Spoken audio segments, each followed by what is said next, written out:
हमें लगा कि पहले स्कैम है, लेकिन ये स्कैम नहीं है भाई साहब।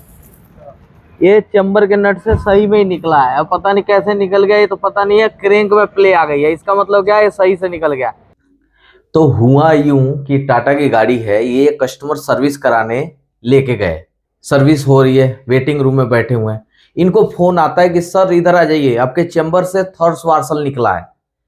कस्टमर बोले ये क्या होता है थर्स वार्सल? बोले सर क्रैंक के अंदर लगती है थर्स वार्सल, चैम्बर के अंदर से निकला जब ऑयल खोला है। यानी ऑयल खोले हैं तो उस नट से वो दिख रहा था, तो उन्होंने निकाला उसको। बोले आपके चैम्बर में आके गिरा हुआ था, ये क्रैंक का पुर्जा है, थर्स वार्सल है। बोले अरे यार क्या बात कर रहा है, ये क्या होगा फिर कि कर दो। तो बोला कि भैया 5 दिन के लिए गाड़ी खड़ी करनी पड़ेगी और 40,000 रुपया लगेगा। तो कस्टमर का दिमाग घूम गया कि मेरी गाड़ी तो सही चल रही है यार, गाड़ी के अंदर कोई दिक्कत नहीं है, कोई परेशानी नहीं, मेरी गाड़ी में कोई आवाज नहीं, बढ़िया गाड़ी चल रही है, तो क्या बोल रहा है यार? बोले सही बोल रहा हूँ सर, चैम्बर में आपका थर्स वार्सल निकला है, ये क्रैंक का थर्स वार्सल होता है और क्रैंक टूट जाएगा, इसको कराना पड़ेगा, इंजन ओवरऑल कराना पड़ेगा। कस्टमर का दिमाग घूम गया कि यार ये तो खाली पी लिया, अरे कोई बात है, बंद कर दे भैया, तू सर्विस कर दिया ना, बस ऑयल पोयल डाल दे और तू गाड़ी दे। कस्टमर गाड़ी लेके आए, मन में डाउट था कि यार ये क्या है, तो वो थर्स वार्सल लेके आए। फिर अपने पास के किसी मैकेनिक से चेक कराए, तो मैकेनिक बोला नहीं नहीं ये तो स्कैम किया है इसने भाई, आपको थर्स वार्सल बताया है। आप बोलते ठीक है कर दो, वो 40,000 रुपये ले लेता, अपने जेब में रख लेता। फिर एक आध 2 दिन बाद किसी और मिस्त्री को दिखाया, उसने भी नीचे लेट के देखा, बोले सही तो है गाड़ी, कोई दिक्कत नहीं है, चलने फिरने में कोई आवाज नहीं, कोई कुछ नहीं। सर वो स्कैम था। फिर मेरे पास लेके आए, फिर मैंने देखा आवाज वाज तो बिल्कुल सही है यार, तो मेरे को भी लगा कि स्कैम है, इसीलिए मैंने वीडियो बनाना शुरू किया। अब रिजल्ट देखो आप, आ जाओ जी इधर। कहाँ गया गरारी? हाँ ये रहा। और ज्यादा प्ले के कारण ऑयल लीक भी हुआ है, आप देख सकते हैं यहाँ लीकेज। अब ध्यान देते रहना यहाँ गरारी पे, दिखाई दिया? दोबारा से देखो, ध्यान करना, ये रहा। इतना प्ले बाहर आया, क्लच दबाना, क्लच दबाओ, छोड़ दो भाई। मतलब ये बहुत रिस्की है, कभी भी क्रैंक टूट सकता है, गाड़ी ब्रेक डाउन हो सकती है, फैमिली रास्ते में फंस सकती है। थर्स वार्सल क्रैंक में लगता है, इसका प्ले 3,000 रहता है। गाड़ी कितनी चली हुई है? 37,000 चली है। कौन सा मॉडल है सर ये? 2022 है, 37,000 चली है। तो मतलब कितनी सोचने वाली बात है, गलत बात है। आज तक मैंने देखा नहीं, पहली बार देखना थर्स वार्सल निकलते हुए। तो उनको काम करने की जरूरत है। अब इनका तो 40,000 का आराम से फटका लग गया बेफजूल में, इनकी क्या गलती है? इनका तो कोई गलती नहीं। सर्विस कैसे कराते हैं आप? टाइम से? कैसे सर्विस टाइम से कराते हैं? सर्विस वाले ने बताया था ये इशू से निकला है, फिर हमने कहा बंद कर दो, दिखा ले एक बार। सर्विस कराने लेके गए, टाइम से सर्विस कराते हैं। यदि टाइम से सर्विस कराने के बाद इस तरीके की चीजें निकले तो थोड़ा सा सोचने वाली बात है। कस्टमर का तो खाने का पैसा लग रहा ना, ठीक है। बाकी मुझे लगा स्कैम है ये, क्योंकि इसको बता के लोग पैसे ऐंठ लेते हैं, तो मुझे स्कैम लगा, इसलिए मैंने वीडियो बनाना शुरू किया। हालांकि 2-3 मिस्त्रियों से इन्होंने चेक भी कराया था कि भाई चेक करना जरा क्रैंक का प्ले तो नहीं है, तो कई लोगों ने कहा कि नहीं है, नहीं है। कि हमें थोड़ा डाउट लगा तो हम आपके पास कन्फर्म कराने के लिए आए थे। आपके पास कन्फर्म करा लेंगे तो फिर कोई दिक्कत नहीं होगी। इनको थोड़ा डाउट था, इसलिए मेरे पास लेके आए थे। तो फाइनली ये फॉल्ट है सर। निकल गया। एक और रिसर्च करूंगा मैं, 17 नंबर नट में निकाल के देखूंगा कि निकल रहा है कि नहीं। आ जाओ दुकान पर, ए जाएगा डाउन करके लेके आओ। हमें तो पहले डाउट हो रहा था कि ये चैम्बर नट से सही में निकला है कि नहीं, क्यों सर? यही तो डाउट हो रहा था। तो अभी मेरा क्रैंक का प्ले दिख गया और यहाँ से देखो निकल भी जा रहा है। पहले बेयरिंग लगाई जाती है, बेयरिंग लगा दिया हमने, बेयरिंग लगा के फिर थर्स वार्सल लगा दिया अलग से। देखिए ये थर्स वार्सल बेयरिंग के साइड में रखता है, और थर्स वार्सल लगा के तब क्रैंक को रखते हैं, और फिर ऊपर से बेयरिंग को चापा को कस देते हैं, कैप को, तो क्रैंक फिक्स हो जाता है। ये थर्स वार्सल लगाया क्यों जाता है? ये क्रैंक देख रहे हैं ना, ये क्रैंक में यहाँ पे थर्स वार्सल 2 लगाया जाता है, ताकि ये क्रैंक ना तो उधर जाए और ना ही इधर आए। इधर उधर जाने की जो प्रक्रिया, कितनी क्षमता होनी चाहिए?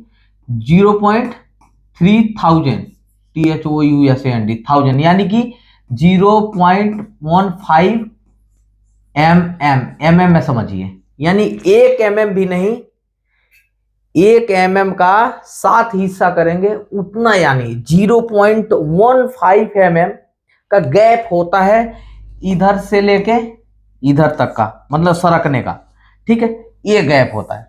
और जो थर्ड स्वार्सल होती है उसकी मोटाई कितनी होती है, उसकी मोटाई कम से कम 5 से 8 mm तक होती है, किसी किसी में 10 mm भी होती है, mm।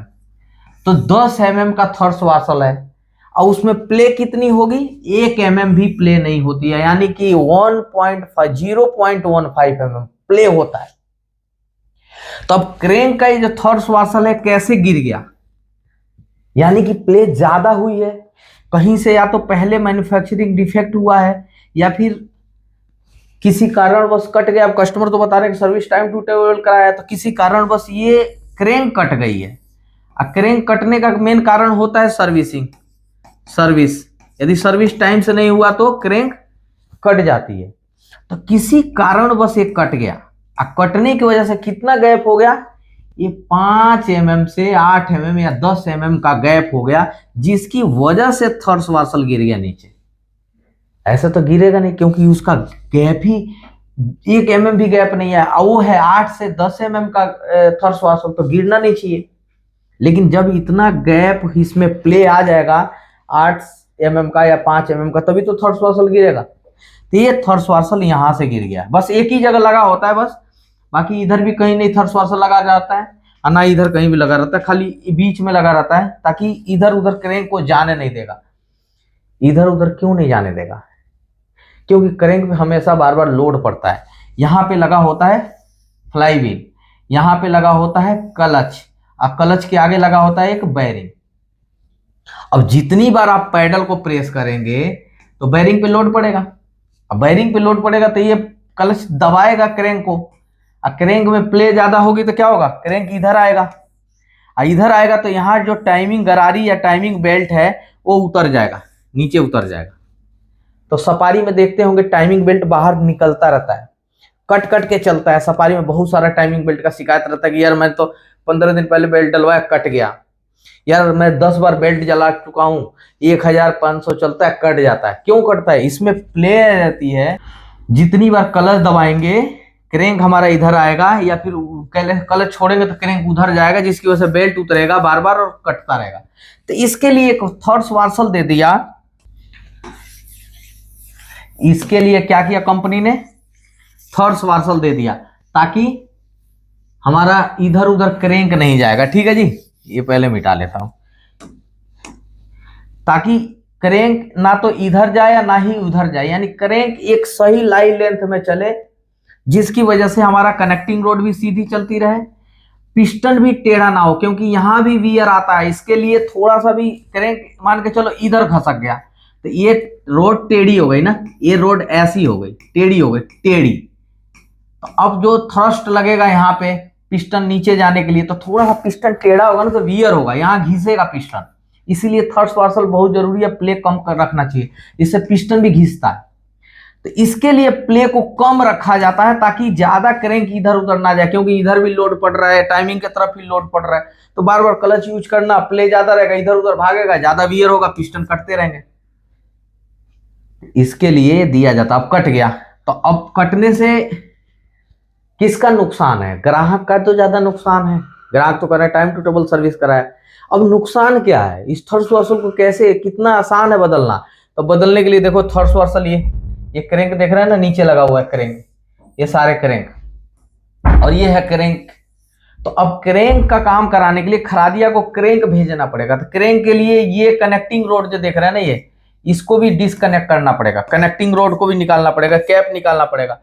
तो नीचे चैम्बर खुलेगा, कैप निकलेगा, क्रेंक तो निकल जाएगा, कनेक्टिंग रोड भी खरादिया के पास में भेजना पड़ेगा। अब कनेक्टिंग रोड के लिए ये पिस्टन निकालना पड़ेगा, अब पिस्टन निकालने के लिए हेड निकालना पड़ेगा, ये हेड को, ठीक है। तब हेड भी खुलेगा, पिस्टन भी खुलेगा, कनेक्टिंग रोड भी खुलेगा, चैम्बर भी खुलेगा, तो एक तरह से क्या होगा, इंजन ओवरऑल होगा। एक छोटा सा वार्सल। तो भाई कंपनी इसको देखे, कस्टमर का ज्यादा पैसा लग रहा है, कोई फायदा नहीं है। ठीक है, ओके, थैंक यू। मिलेंगे नेक्स्ट वीडियो में नए टॉपिक के साथ। तब तक के लिए सभी भाइयों को दोबारा से दिल से हर बार की तरह राम राम।